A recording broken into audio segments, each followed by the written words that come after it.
రెండు రాష్ట్రాల్లో ఎన్నికల కౌంటింగ్ తేదీని మారుస్తూ ఈసీ నిర్ణయం తీసుకుంది. అరుణాచల్ ప్రదేశ్, సిక్కిం రాష్ట్రాల్లో జూన్ 2న కౌంటింగ్ నిర్వహిస్తామని వెల్లడించింది.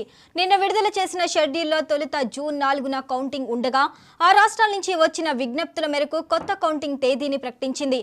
ఏప్రిల్ 19న ఇరు రాష్ట్రాల్లో పోలింగ్ జరగనుంది.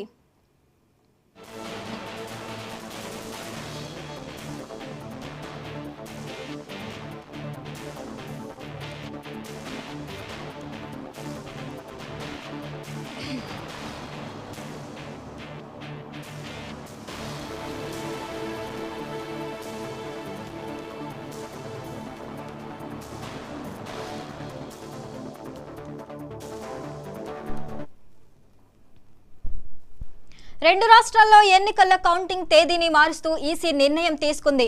అరుణాచల్ ప్రదేశ్, సిక్కిం రాష్ట్రాల్లో జూన్ 2న కౌంటింగ్ నిర్వహిస్తామని వెల్లడించింది. నిన్న విడుదల చేసిన షెడ్యూల్లో తొలుత జూన్ 4న కౌంటింగ్ ఉండగా, ఆ రాష్ట్రాల నుంచి వచ్చిన విజ్ఞప్తుల మేరకు కొత్త కౌంటింగ్ తేదీని ప్రకటించింది. ఏప్రిల్ 19న ఇరు రాష్ట్రాల్లో పోలింగ్ జరగనుంది.